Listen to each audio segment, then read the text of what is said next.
From the streets of Chicago, we're ready to rumble for yet another race in the iRacing IndyCar Open Championship. eNASCAR first raced here in the virtual world. NASCAR came here last year for the first time in real world racing. And what are we going to be in store for? First time on RaceSpotTV, we've seen this combination. It's bound to be wild, wacky, and everything in between. Hi folks, Arjuna Kankipati here on RaceSpotTV. Delighted to have your company once again. And boy, what an interesting race that we've got in store. A single split of competition means that we've got 23 Dallara IR18s of all different skill ranges ready to rumble and qualifying underway right now. Here's a look at the schedule. Of course, with the NTT IndyCar Series in its summer break, we get the chance to allow our community to vote in some things that are, well, fun or maybe not so fun. We'll see what today's like, and the next week, of course, we'll make our way over the Worldwide Technology Raceway on August 17th. The NTT IndyCar Series returns for yet another race. Watkins Glen and the Milwaukee Mile to close out the championship. Let's take a look, though, at how the points are shaking up because, well, it's a 12-round championship. 4 drop rounds, so you're allowed to exclude 4 weeks, whether you want to miss them because you don't like the track. I think some are going to choose that for this week, or B, because you are missing or had a bad round for whatever reason. It means that things have started to close on up as we work our way closer to the end of the season, but Phil Kraus back in action here today. Let's see what he can do as the points leader and defending champion. Look, though, at the fight behind Olivia Hayward. Only 9 points back to John Badefer, and then 7 points between 6th and 10th position. Going to be plenty to play for as we get set to go racing. 3 more rounds after this. Street circuit racing. Not sure how many races we're going to see take part over the course of the week. Remember, in the iRacing official championship, at least this Monday night championship, you have, I should say iRacing IndyCar championship, you have races every 2 hours. Be curious to see how many of those races end up being populated. Well, there's a look at how qualifying stacked up right now. No one's still on track and running representative qualifying laps. And so 19 times on the board, it means 4 will be starting at the very tail end of the field. 74,000 split the teammates on the front row. And then a bit of a margin behind. Ben Dickey in some no man's land. Rashad Craig, Ethan McNichol, and then Blaze Andrich, Sam Karasala. And Olivia Hayward, your top 8. Sophia Cannell and PB Henry, your top 10. Around 2.7 seconds through that front 5 starting row. Expecting, therefore, start of the race to be somewhat tetchy with maybe some out of position. Nick Sudik further back, one to not put a qualifying time on the board. What are they going to do to be able to charge their way on forward? This is a 40-lap race. Fuel window goes around 25 or so laps, and so we are expecting potentially drivers to try and take advantage of one of the compounds of tires more than the others. Remember, drivers do have to use both the alternate Waiuli, softer in nature but degrades that little bit faster, and the harder primary compound of tire. What are they going to start on? Well, those further back out of position maybe start on the primary, go long and try and then, or rather go short, come in, and then blast their way on forward on Waiulis through the end of the stint. Lots for these drivers to be thinking about. Well, ready to rumble. It should be an interesting one, that is for sure, as we made our way to the Windy City. Who's going to be able to stay out of all those currents and make their way to the top? Well, let's look at how they'll line up. Locker Kraus. Again, 74 thousandths between them on the front row. Ben Dickey and Rashad Craig. Then share row 2, a little bit further behind, your pole sitter. Ethan McNichol, Blaze Andrich, 5th and 6th positions, with 7th for Sam Karasala, 8th for Olivia Hayward, and then Sophia Cannell and PB Henry rest of your top 10. Notabe, Emil is alongside of Kevin Hayes. And then just a couple more drivers with times on the board. Samuel Winter, Shady Amar, Daniel Manzano, Matt Taylor. That's the front 16, and very much buried in the mid-pack here to get to Indica Scarlet, Laura Gerhard. And then at the back of the pack, it's just Tom Shield, final driver with a time on the board. So Nick Sudik, Robin Glennox, Tyler Lugo Vickery, and then Evan Adams will start from the very back. Maybe some pit starts to come as well. I suspect in the case of Nick Sudik, it was not an intentional decision to line up at the very back of the field. There's going to be some work to do and another hard charge to come, and a bit of a last to first challenge in that All-American iRacers machine. We get a full pace lap. Seems as though teammates on the front row are putting the Waiuli compound tires on. Only Sam Karasala currently sat on the grid, 7th position. Marked on the primaries. His teammate Rashad Craig, though, has just done the same, up in 4th. So we are going to get a bit of a splitting call here. Let's see what's going to happen. Remember, we went virtual racing here first. eNASCAR had its television special. Now, it's time for us to see what IndyCars can do around here. This is something potentially that we want to see more of in the future, maybe in the real world. And of course, we're coming off what was a rather fun race in the VCO IndyCar Challenge powered by Open Wheels. That was on the streets of Belle Isle this past weekend. A handful of these drivers were competing, including Kraus, Blocker, and then Sam Karasala inside of your top 10, and Matt Taylor further back as well. So Craig, Karasala, they elect to start on the primaries. Now, I'm not quite sure if Sophia Cannell's chosen a pit start for safety. Is that going to be a wise call? We'll find out. This, though, is the run through... Oh, I'm trying to get myself situated. Turns 3 and 4, I do believe. Yes. You come down South Lakeshore Drive, then there's this very weird double right-hander which shed a whole bunch of that speed on entry here. This is very reminiscent of the track guides that you get in the real-world broadcast, so we're going to cut it off here, and we'll do a much better track guide when we're up to racing speed. That sounds like a much better plan.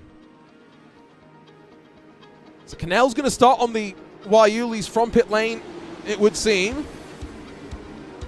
No cautions to be expected, though. That is something to keep in mind. Will impact and influence the drivers in terms of how they react to incidents in front of them. And local yellows, maybe you'll keep your foot buried a little bit more than you would otherwise.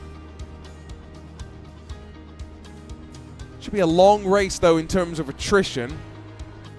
40 laps works out at around 47, 48 minutes of racing. And again, mentioned the pit window expected to be around 25 laps on fuel. Relatively simple math for these teams, for these drivers to do. They call it the Windy City. We've got 14 kilometers an hour of wind. That seems like not that much, to be honest, when we're talking about Chicago, but whatever.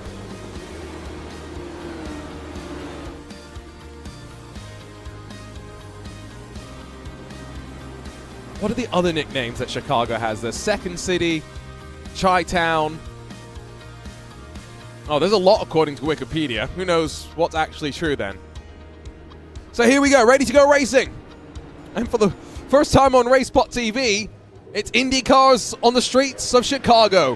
From the Windy City, let's get the action underway. And Blocker instantly picks up the throttle and leapfrogs his teammate off into the opening corner.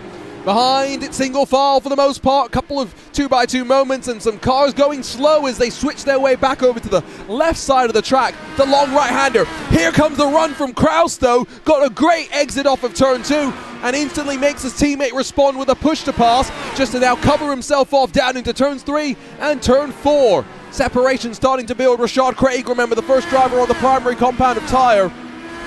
It's exactly what Ben Dickey would have wanted to see. He was in no man's land in qualifying, half a second off of pole, but half a second clear of Rashad Craig as well. Quite remarkable start, though. Sophia Cannell thought the pit start was worth staying out of trouble. Oh, unfortunately, no one has found themselves in trouble just yet. Nick Sudik is +4. And outside of that, no one really making some big headway at the start of this race, as now we bounce our way through that very, very interesting section through Congress Plaza Drive. Now out of turn 11, through turn 12, the final corner of the lap. And look how close your leaders still are. Remember, the fight for third going to be quite interesting, given that Blazer Andrich has got sort of an impetus to try and make his way past Rashad Craig. He might already have been able to do so. Here's a look on the bottom of your screen. Craig now under pressure from Ethan McNichol. But a big margin now for Andrich to close up to Ben Dickey. That's a 2.2 second difference between third and fourth position. Kraus has settled in for the time being, though. He's not going to push the pace on his teammate. And the private label team hype with Powerslide Motorsports entry. It just put the pressure on, that's for sure. Matt Taylor slides up the inside of Shady Ahmad. He's up 4 so far on the start of this race. The PB Henry, by the way, bit of an update. He did have to come down pit lane, so maybe not as clean a start as I had envisioned. However, the only driver to have been mixed up in anything. And it happened late in the lap as well, from what we can tell. Get a replay up sooner rather than later. Here we go, in fact. Sat behind Olivia Hayward, running down through Congress Plaza Drive. Got that turn 10 where the wall juts back in slightly. And, ooh, it was okay there as Blocker punches in the fastest lap of the race. Oh, right. Well, IndyCar upside down. We saw that on Saturday. Josh Chin was upside down in the VCO IndyCar Challenge. This was slightly different. Overcommitted on entry, turned in too early.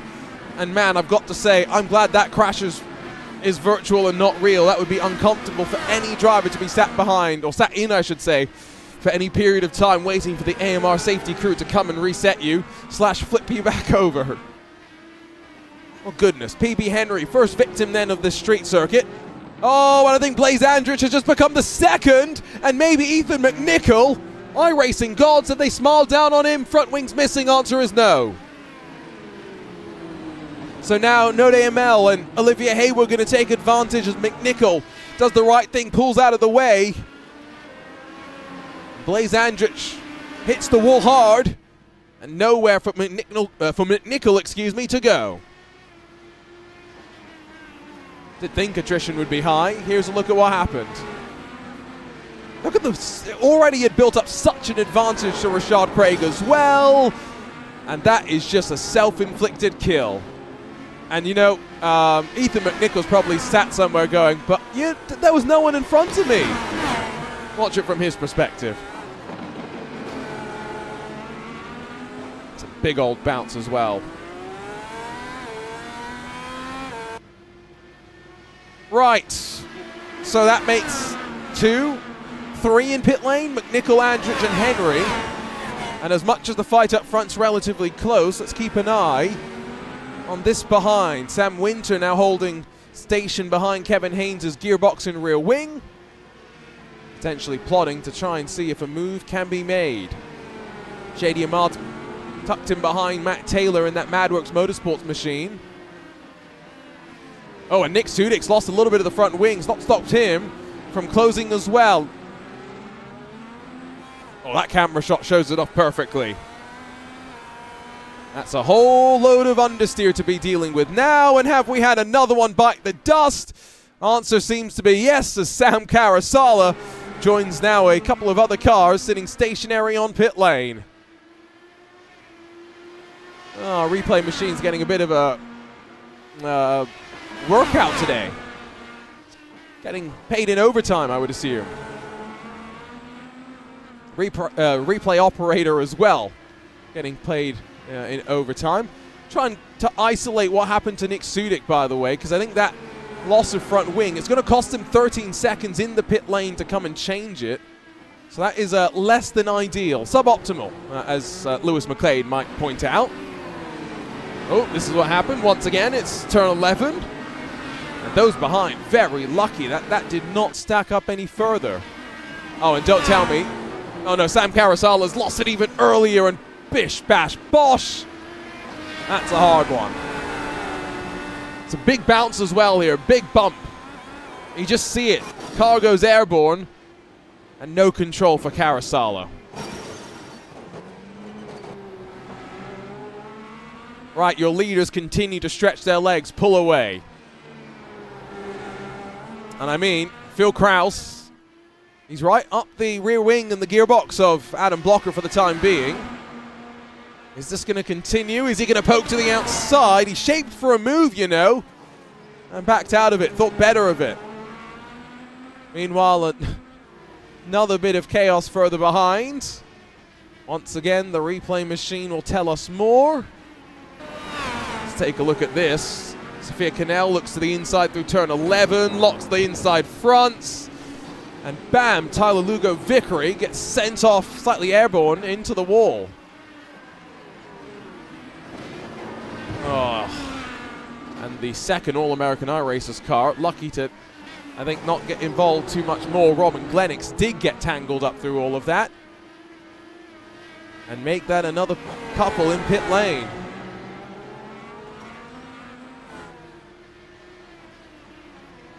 So your leaders cross the line, end lap 6 for them.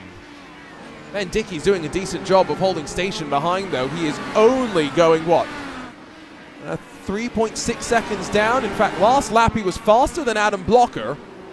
Might just have a little more still left in the tank. Meanwhile, battle for 7th position is built up behind Kevin Hayes. And just keep an eye there, because there is the risk for a potential track blocker potentially just in front of a whole handful of cars.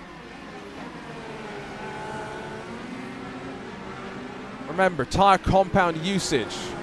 Must use both compounds through the course of the day.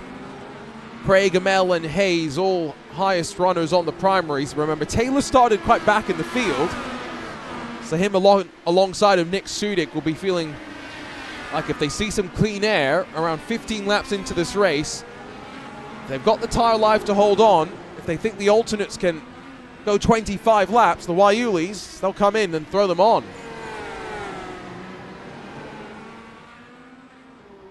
Right, what's the lap time comparison between your race leader? And let's start with Ben Dickey. That's probably a first point of call. So a slow lap 6 for Blocker, it would seem, but responds the next time by.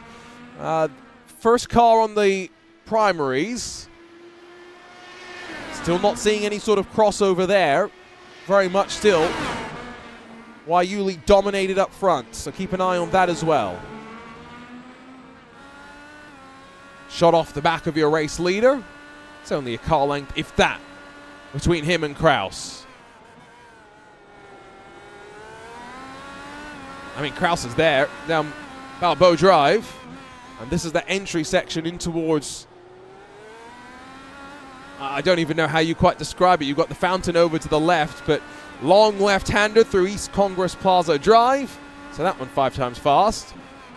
Quick jaunt onto the brakes, squeeze yourself back onto the power momentarily on East Jackson Drive, and then out of turn 12 onto the start-finish straight. Oh, Blocker very close to the inside wall. But they've started to catch the back of traffic as well. Could that play its part? Oh, Blocker at moment of indecision there. And now Kraus setting up his teammate. Squares up Blocker's number 2 on the button once again. And that is now another push to pass burned by Blocker in defense. On the left side of the screen, you can see the usages of the button so far. Notre Dame Amell has just passed Olivia Hayward. His primary tires have seemingly started to run a little bit stronger than Olivia Hayward's Waiuli's.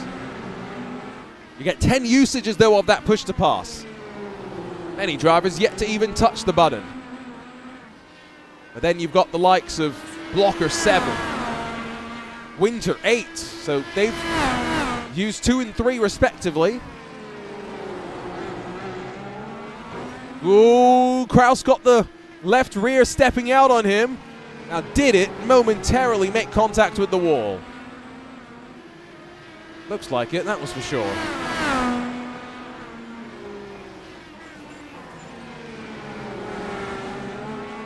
These laps keep circulating, and we've started just to settle into that rhythm that you need on these sort of street circuits. A couple of different fights going on, let's not forget. Look on the bottom to see the fight. What is still 7th position behind Kevin Hayes.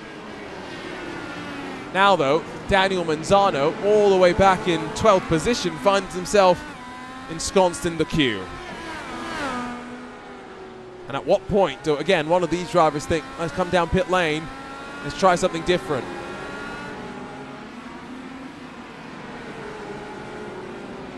Only Nick Sudik seemingly showing some battle scars in that battle below. Remember, he's lost the front left portion of his wing. Everyone else does have a relatively clean and undamaged Alara IR18. It was an interesting race when NASCAR came here for the first time in the real world in 2023. Of course, commentators struggling to say Shane Van Gisbergen's name aside.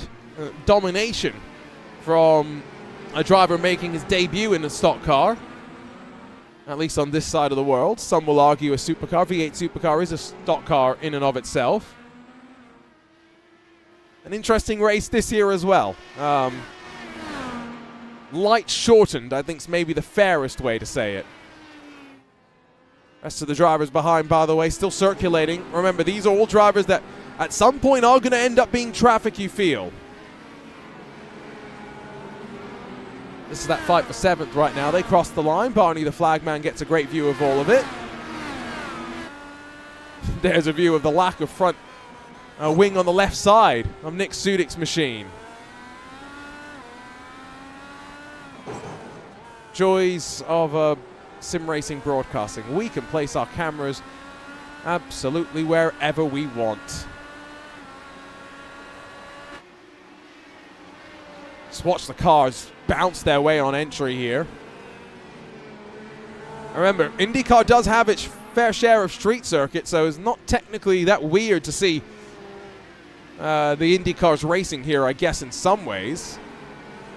What would be the bumpiest street circuit, though? It's a question I'm hoping I can ask Adam Blocker at the end of this race.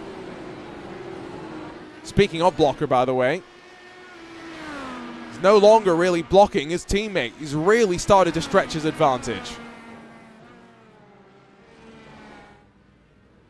They got more traffic, but it's their teammate Laura Gerhard, so going to pull out of the way and let them rumble on through. Meanwhile, keep an eye on the fights behind, because Matt Taylor's up the inside. Whoa, of Sam Winter, but now it's going to set off a chain reaction behind. Kevin Hayes breaks away for the hills. Nick Sudik looks on, but only as Big Sen thrown, car in the wall, Sam Winter's overdone it.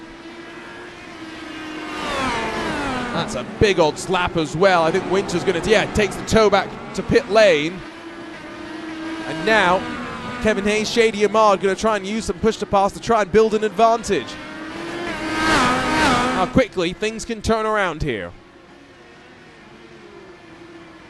Grab a look at the replay again, because it all started, well, out of the final corner when they started to really battle, but a little bit more after that. Was that Kraus wide? It might have been slightly, but nothing untoward. Here we go. So Sam Winter. Now, he does get clipped by Taylor, doesn't he? Another look. Yep, there you go. Front wing's going to magically reattach itself from Matt Taylor's car. Ignore that, but wow. Right. We are, 2 laps away from that pit window hypothetically opening. We know it can be 25 laps in terms of fuel. Is anyone thinking about their compound that they're on and what they really want to be doing for the rest of this race? You can see on the left side who's on what tire. The black primary compound tire, slightly harder, more durable, but less grippy initially. The Waiuli, especially in these cool conditions, might be expected to hold on relatively strongly. Sophia Cannell has just passed Indica Scarlet. That's got her back up to 12th after, remember, starting down on pit lane. I've qualified up inside of the top 10 just about, but decided really did not want any part of the race start. Here's a look on board in the private label Team Hype machine. And Phil Kraus, now championship leader in the VCO IndyCar Challenge. It's basically him versus Michele Costantini. And what a crown that would be as well, given the caliber of field. Some more champions in the mix there. So definitely one that Kraus, with his win at Iowa, 4 different winners in 4 different races, with the series heading to Road America's home track this coming Saturday, live on RaceSpot. We are full of confidence right now. Traffic is being very, very courteous, you'd have to say, though. What you'd like to see as well. Back off to turn 1. Can actually see turn 1 to turn 2 runs on the same actual street as the section between turn 6 and turn 7. Both technically on East Balboa Drive. Robin Glennick's the next to pull out of the way. And suddenly, gap back down to a car length and a bit. On lap 15 of 40, excuse me. 15 of a 25 lap fuel window. Maybe that's where my brain was going.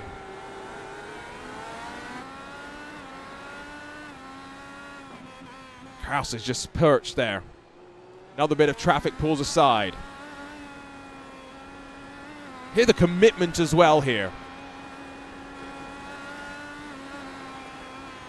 It's a very, very compliant car on the suspension, you'd have to say.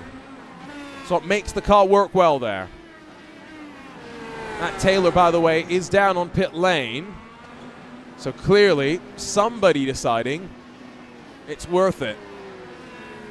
Oh no, never mind, he's got damage to the front left of the wing. Hard to see from the angle. That's a little bit easier to see it from.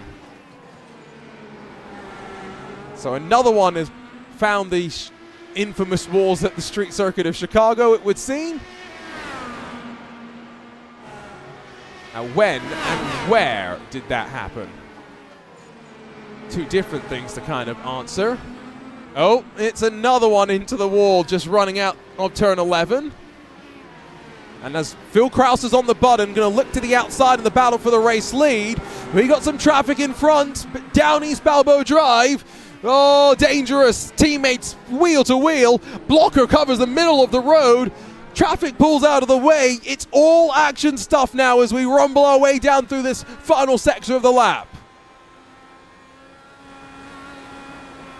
Almost got Lance Strolled there, but thanks for picture-in-picture at least. This traffic's pretty relentless. Ooh. Kraus is going to get a good chance here. He's been really strong out of turn 1. Can he set up Blocker? Can he square him up? No, Blocker well and truly maximizes the entry. Maximizes the exit as well. There's only this and the fight between Evan Adams and IndyCar Scarlett on track right now. Field starting to separate itself on out.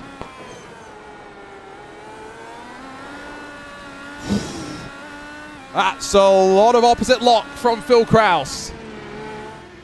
If you ever needed a visual indication of discomfort, well, there's a clear one.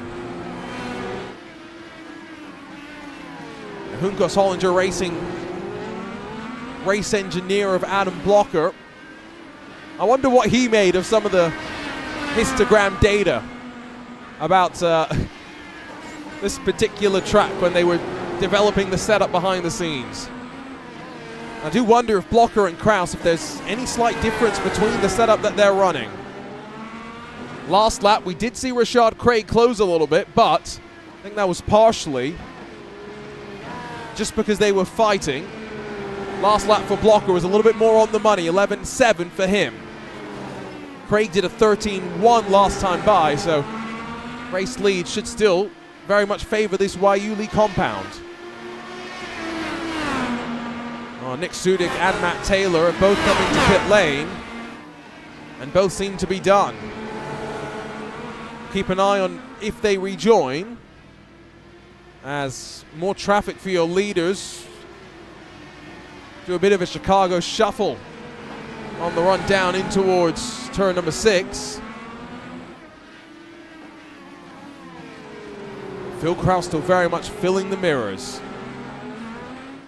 Evan Adams now past IndyCar Scarlett. Little mistake opened the door there for the All-American iRacers number 21. To climb itself a 12th position. Biggest mover of the day, should be noted. Up into 11th. Also have a fight between Shady Ahmad and Kevin Hayes. Whoa, that was close. Nick Sudik has rejoined the track. This is the look on board with Ahmad, directly behind Kevin Hayes' number 20.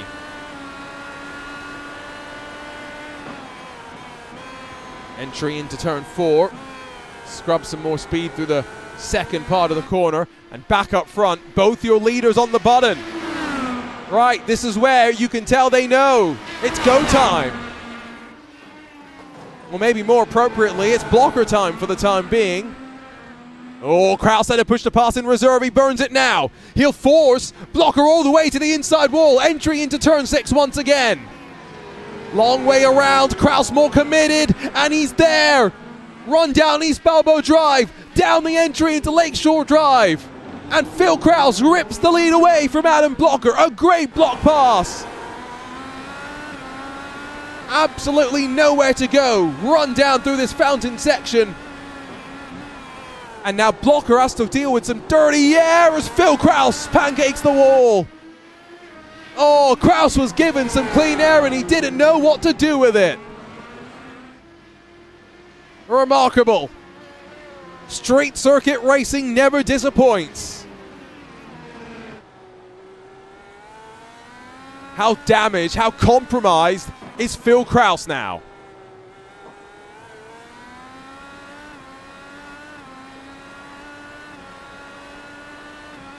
Take one more look at the replay in a few moments' time.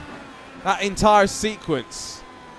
But does Adam Blocker think he needs to make the move back now? Doesn't seem like it. Doesn't respond with the push to pass. Here we go. Let's watch. You can see the dash lit up. Kraus was on the button. And really no one surely could have thought that this was on. No one would have saw it coming. Except maybe Kraus himself. Blocker tried to go wide and open up the entry, but there's just no way. It's such a tight then run through the next sequence. That move was never then going to be set up. This is, though, where Kraus overcommits. And I mean, iRacing gods have smiled down on him. It is going to cost him 5 seconds, you'd assume, in pit lane. There will be a fresh front wing to get put onto that car. Absolutely nothing that can be done.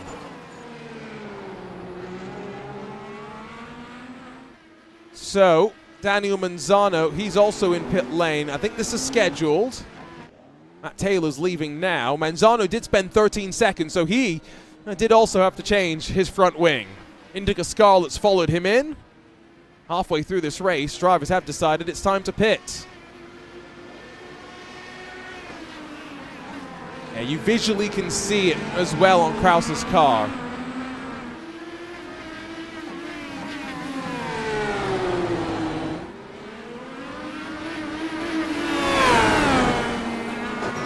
Ooh, got very close to the wall again there. Pace has not really dropped off, I'll give him that. Did a 1:11.9 last time by. What will it be this time by? Will either driver bail onto pit lane. It's a very difficult, dangerous pit entry because you basically have to pull hard right out of the final corner. These two teammates up front probably need to communicate between them in some way. Adam Blocker is muted though, so no one can... Phil Kraus can't tell him in the power slide voice chat, unfortunately. You can do it with the body language of the car, potentially.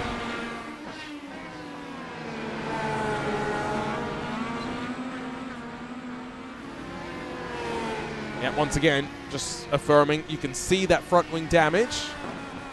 This is the look from Blocker's car.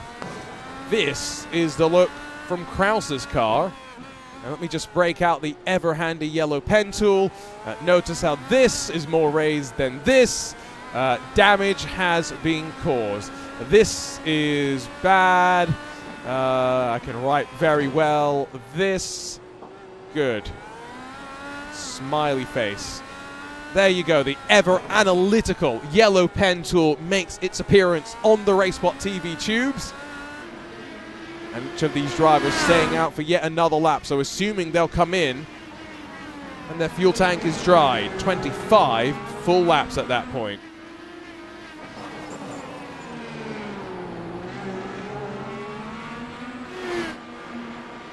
Right, Kevin Hayes still in front of Shady and Mard. But those are the final drivers still scored on the lead lap, if you can believe it right now. Yes, part of that is the fact that Daniel Manzano came down to pit lane, but I don't think that's really going to do too much by the end of this one. High expectations that you might end up with as few as 4 cars scored on the lead lap. It might just end up being the 2 up front, Kraus and Blocker, and then Ben Dickey still within 10 seconds of your leaders. You've got to give him a bit of credit. Blocker! Almost made a complete hash of turn 8 there. Ben Dickey would have been very much hoping for more of that. That would have gotten him even closer in the fight. Shady Ahmad down on pit lane, so those inside of the top 10 may decide to... Blocker, you can tell. Not sure if that was a mistake necessarily, but much closer than it should have been.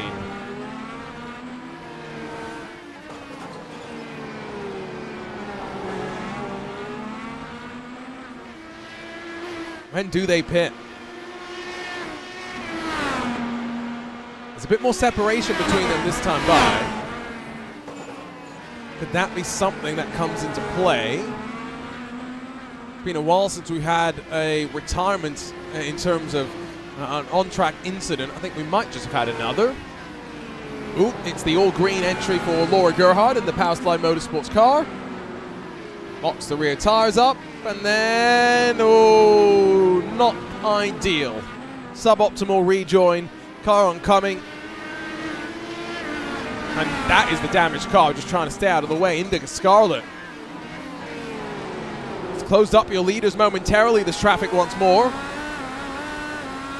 24 laps about to be complete, had to do the full pace lap as well. Here comes Blocker to pit lane, he's going to be running behind Kevin Hayes as well. So Blocker gets the chance to undercut here. Kraus goes long, light fuel load, and tires, remember, that should not have fallen off too much. Let's keep an eye on both of them in this crucial window. On the jacks goes the Powerslide Motorsports number 2. And this is not ideal. 3 abreast on pit exit. Kevin Hayes will give it up, but Notabe Amel is there as well, and Shady Ahmad mixed up too. Blocker right into traffic and might have lost his front wing as well. Oh, the drama. Yes, the front left's gone. Oh, the call to come in early is not worked out. Maybe that's why Kraus went that 1 lap longer.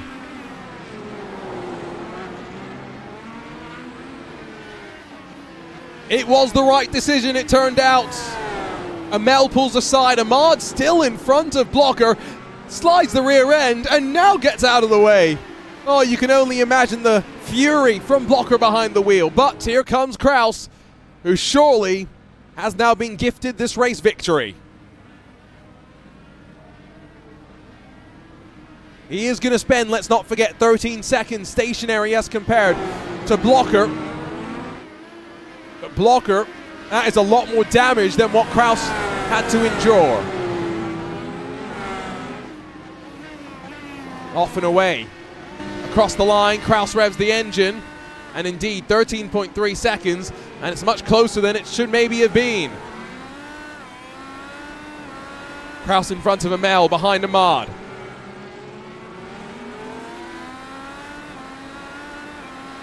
Kraus is having to cover off Amel as well, who's on the push to pass. That is not ideal. Oh wow, this is interesting. Lap traffic playing its part in the fight for the lead. Maybe it's not done and dusted just yet.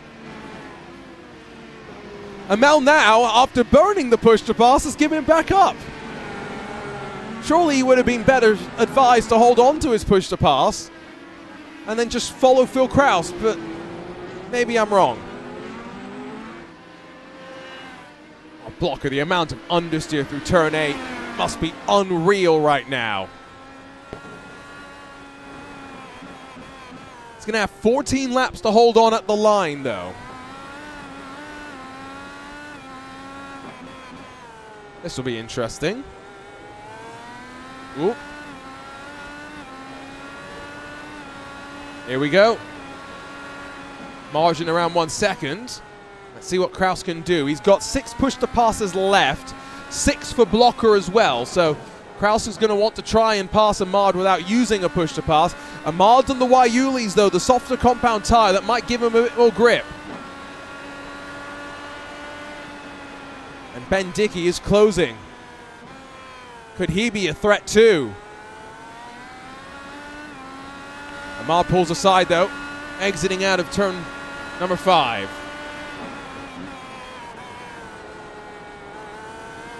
Now no one sits between your race leaders. They ran like this for the vast majority of the opening stint. It took a bold move from Phil Kraus to rip away the lead from Blocker.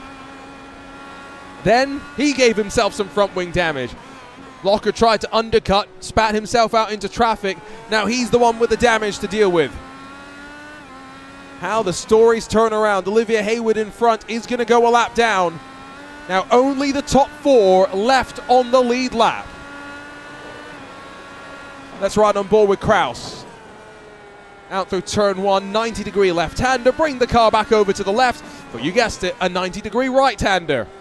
Be very, very careful, though, in putting the power down as you run onto Lakeshore Drive. You've got this sweeping arc of turn 3. Brake as deep as you dare into turn 4. And you have to scrub a bit more speed down into second gear for Kraus through turn 5. That then sinks you onto Columbus Drive. You can see the bumps undulating both the driver's helmet and the car in front as well. Front end of the car goes down as you brake into turn 6. Another couple of 90-degree corners to come. It defines this track, do these switchbacks. Then there's this very, very interesting section through Congress Plaza Drive, the fountain off to the left. You can see Blocker struggling with the understeer in his car. Very, very bumpy as the car tries to just get disconnected from the ground underneath it in so many different ways. Square yourself up through a right-hander. One more right-hander to come as you switch back to the line. Sees you run back onto the South Columbus Drive, opposite direction to which you head turns 5 and 6. And always interesting to see how they've nestled the track here into downtown Chicago. It's less than a quarter of a second though between these two, and the fight well and truly is on. On the button. Kraus is going to try and make the move happen now. Blocker surely does not have the speed to defend. He's living up to his name right now as he blocks the line down through turn 4 and 5. Meanwhile, Shady Ahmad's made a move on Olivia Hayward. So there are some battles taking place. And they say rule number 1 of racing is don't hit your teammate. Well, these two teammates, it's a Chicago street fight for us right now. Throw the rule book out. What's going to happen between them as they get increasingly desperate? And Ben Dickey now only 5 seconds away. Kraus has a look up the inside into 11. Backs out of it. Shows himself, though, crucially in the mirrors. This is fascinating stuff. Kraus trying to get every single exit as perfect as he can. Blocker in some ways trying to get as poor an exit as he can. Stop Kraus jumping onto the power. Oh, and he's really being forced to go defensive now. There's no question about it. Once more onto the bottom, no. Kraus decides it's not time to use it just yet. Nona Bay and Mel, though, is going to use it in his fight. Try and pass Olivia Hayward, who pulls out of the way and lets that move happen. Hayward's car, pristine, and trying to keep it that way, it would seem, is the Prismatic Motorsport number 11. Still 2 tenths between these two. Will we see a dive bomb?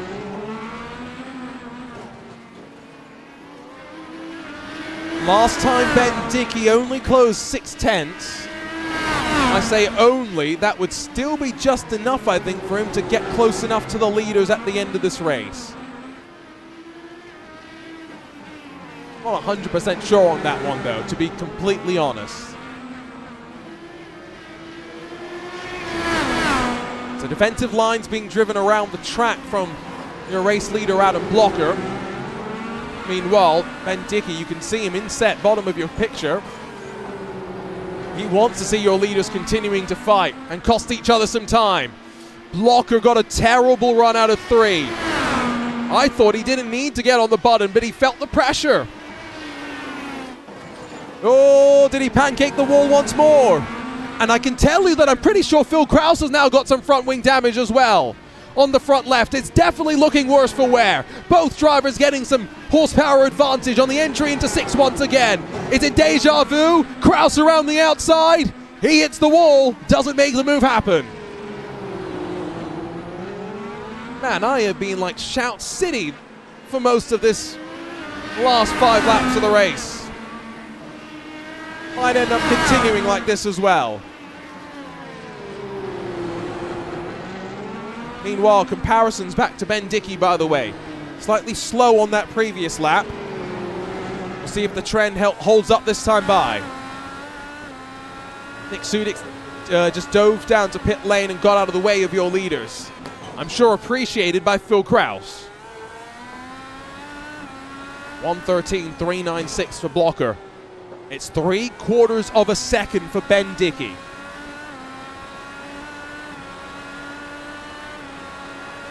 I don't know.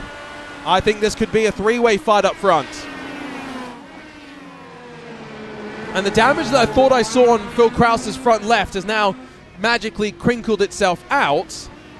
He's on the button once again, and once again forced to the outside at turn 6. This time he's slightly more in front, deep down into the corner. Blocker's giving him absolutely no quarter. Oh, tries to cover him off as they crest over the hill. Krause has none of it. Holds his nerve, holds the position, rips away the lead once again. And that is a pass of a driver filled with confidence. Phil Krause, private label team hype #1, back on top. And now only 4 seconds between Blocker and Dickey, with what will be 8 to go at the line.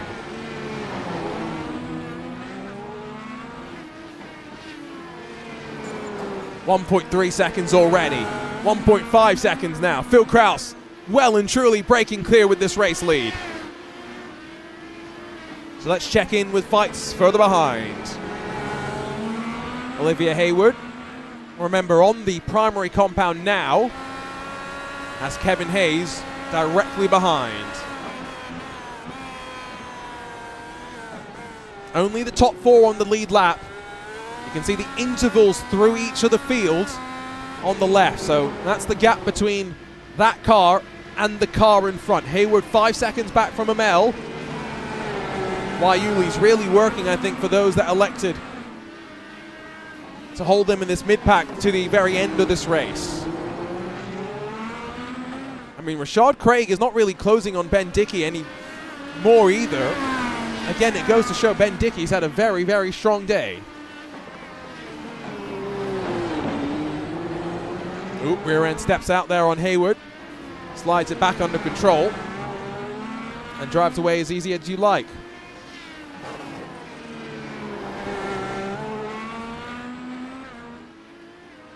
.5 seconds, so 1 additional second pulled out on just that last lap alone for Krause.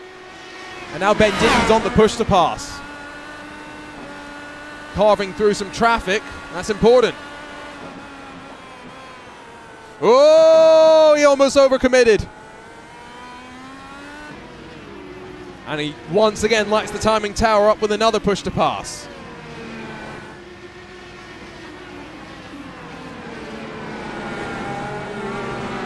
So he is only 3 seconds away, 3.5 away, make that, from Adam Blocker. That's the target. Not a visual target just yet, though, unfortunately. Just a little bit too far up the road in front.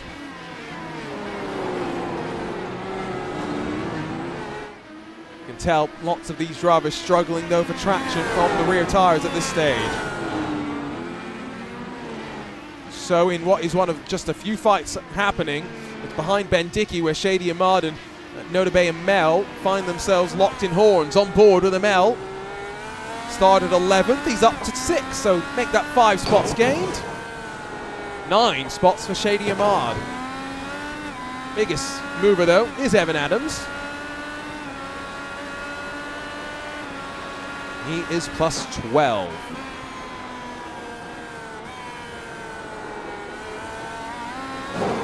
Only 5 retirements at the end of the day. Maybe fewer than some would have expected, I think.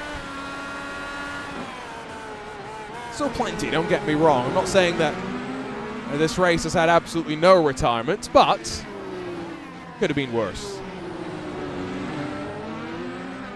Race leader now 4.5 seconds clear up front. Let's go back over to the pair of All-American iRacing machines where Speak of the Devil, Evan Adams, not far off of Sophia Cannell, although we turn our attention away from Shady Ahmad and he's just been passed by Noteb AML. Not sure what's happened here. There's no damage on Ahmad's car, so I mean, if he has made a mistake and lost some time, he's also pulled off one of the saves of the day, it would seem. Replay machine misses nothing. Out through the long left-hander. Oh, what? Excuse me? You aren't allowed to save cars that are about to snap that hard. Ah, clips the inside wall. That does not help either. Maybe in some ways, though, that helped save the car. Who knows? Ahmad now, though, I think probably looking at a 6th place finish. Still not bad for a driver who qualified well outside of your top 10. So Sophia Cannell and Evan Adams still then, 2 teammates on 2 different compounds of tyre. Adams on the Yulis. Cannell on the primary. No team orders here. Can we see a great fight like we saw between Blocker and Kraus, teammates up front? That's certainly the hope back here. Down to first for Adams. Remember, you can gear the car up differently. We saw Kraus wanted 2nd gear, trying to roll maybe some speed through. Maybe for Adams, he's rolling less speed and therefore trying to make sure he bogs down less, lower in the rev range, all these little things that drivers are thinking about when building their setup. Of course, on top of the bumpy nature of the track. So 4 to go here from the streets of the Windy City. The OMF All-American iRacers cars. 10th and 11th continue to fight. Kevin Hayes is also not far off the back of Olivia Hayward. So in these final seconds of the race and final laps of the race, still some drivers on some big pushes. Let's go back up to Kevin Hayes.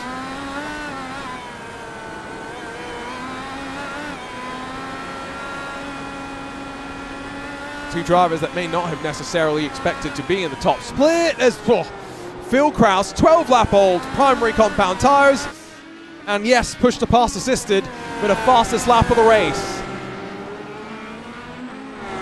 Says a lot in terms of the speed that the Powerslide Motorsports and private label team Hype Crew rolled off with here today. Some of that signage for the eNASCAR Pro Invitational Series can be seen around the track as well. Always fun to be able to look around and see what unique things that the team at iRacing put in. Evan Adams having some technical issues. Not an ideal time of the race to be having them, if we're being honest. Yeah, let's see if yellow pen tool can be broken back out at some point and we can find some eNASCAR Pro Invitational signage.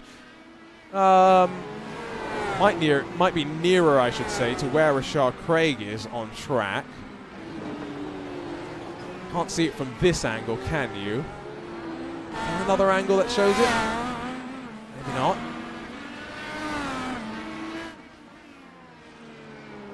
You can tell it's the end of the race and there's not much happening on track. When RaceSpotTV, known for livery watch most of the time, is instead now on sponsor watch. You have the eNASCAR brake number boards. That's pretty cool. There's a DRS board. for if you have a fancy for F1 cars. Yeah, you see you've got all of this. eNASCAR shenaniganery, whatever that word even is meant to be. Shenanigans. On board with Blocker, you can see... Oh, no, now you can't. It's gone from the top of your screen. There's this one little bit of signage that does say eNASCAR Pro Invitational. Maybe need someone to crash over there for us and be very helpful. Right, we're going to come around. We're going to see the white flag. And it is the points leader. It's the defending champion and the driver with the one on the front of his car. It crosses the line. And one more lap here at the street circuit in downtown Chicago to hold on to a victory. It's another fastest lap for him. And meanwhile, in the fight for second, I think Ben Dickey's gotten close, but not close enough. Within 2 seconds of Adam Blocker, but on the final lap, not enough time to A, close, and then B, make the pass as well. As much as he'll try and scrape his left sides off the exit of turn number 3. Push the pass activated. He's got one more to maybe burn here out of turn 4 and 5. And indeed, there he goes. He's trying. Most drivers at this point have used the majority of their push to passes. If you want a little fun tidbit, Rashad Craig, he's going to finish this race in 4th position, and he's just used his first push to pass of the race. Quite remarkable.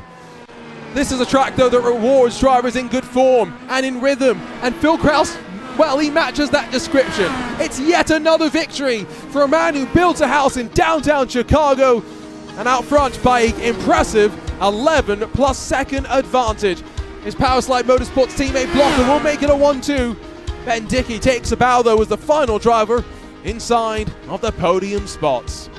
A bit of a wait for those behind.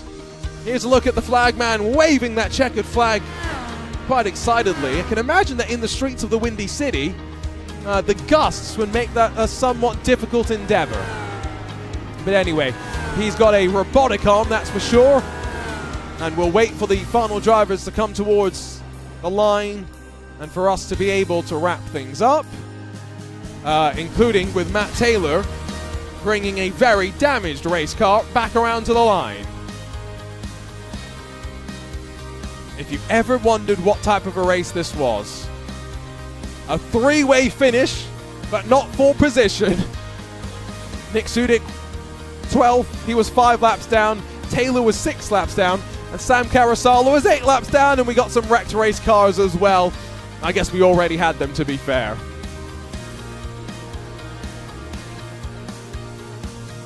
Well, I think that's all the drivers that are finishing this race that are now across the line. And we'll take a look at our race results and then hopefully grab a chat with our podium sitters, Krause and Blocker, 1 and 2. The margin of victory a little bit larger given the front wing damage sustained by Blocker on his outlap in traffic. Phil Krause, though, 2 moves around the outside at turn 6, 2 great moves, gives him the race lead and the race victory, with Ben Dickey closing in the closing stages, only 13 seconds off your race leader. Rashad Craig finished down in 4th. The final car scored on the lead lap. Quite remarkable, the pace and the consistency of the leaders, with Noda Bay and Mel, Shady Ahmad, Olivia Haywood, Kevin Hayes, Sophia Cannell, and Evan Adams, the rest of the top 10.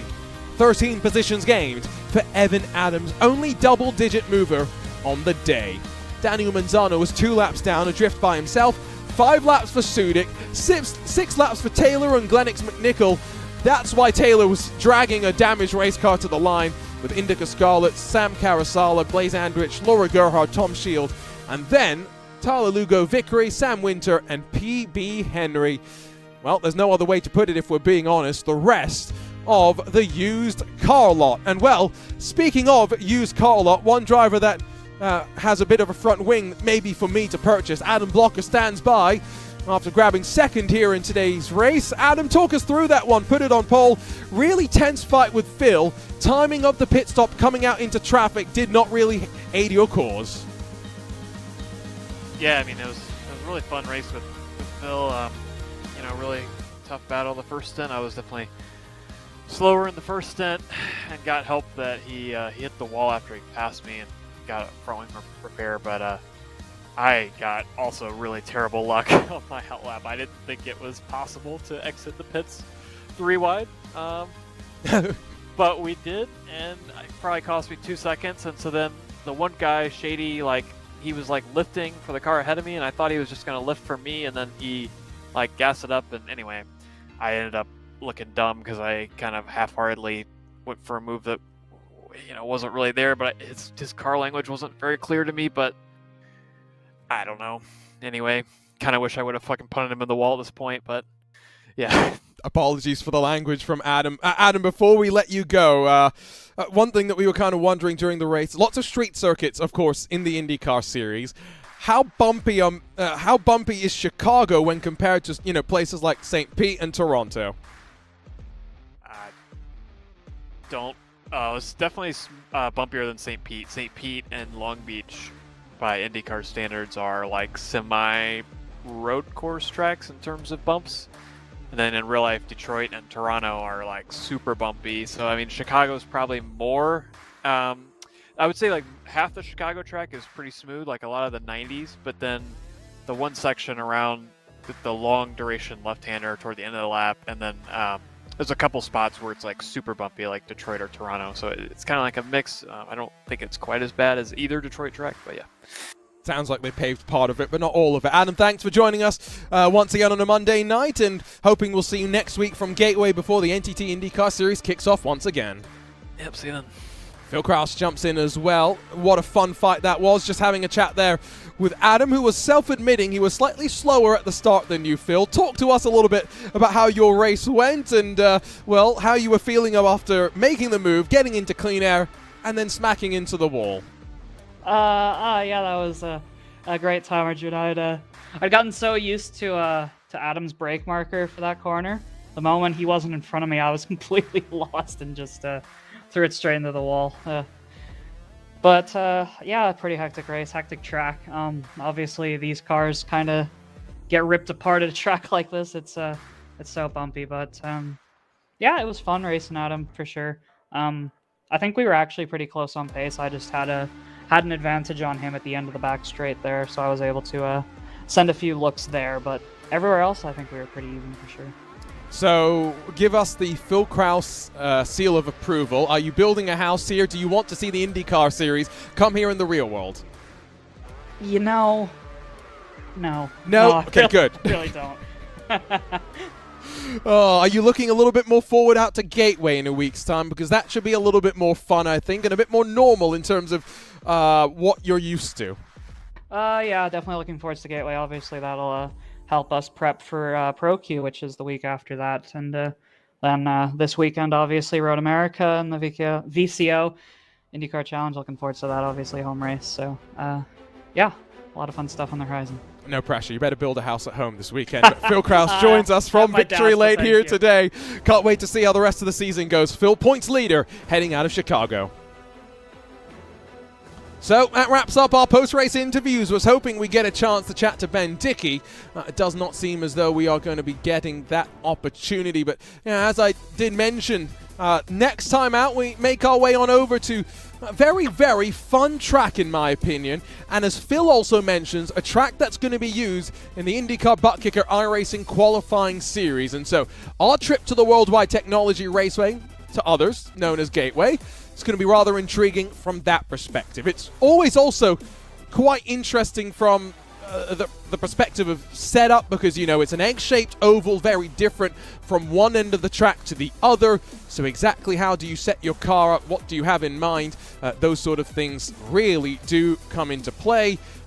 I'm going to be in a hotel room somewhere in Utah next week, so I'm looking forward to catching all the action. We'll have a different person punching all the buttons, but yeah, we'll not miss what is bound to be a rather enthralling round of the championship on August the 12th. Monday Night IndyCars just continues to rumble on. Schedule seasons, of course, head to Watkins Glen and the Milwaukee Mile after that before Season 3 is in the books, and we can look on forward to the rest of the iRacing year and looking forward to maybe you, the people, voting for us not to come back to Chicago anytime soon. But maybe I'm just rather opinionated. Mr. Aero HD, Keenan Kusin jumps in to say P1 for Santa Claus. We are stealing that nickname for him come the end of the year. You best believe it. Trumpets play. It's time for us to say goodbye for the entire team at RaceSpotTV. So Arjuna Kanki Party signing off from the Windy City. It's Phil Kraus on top once again.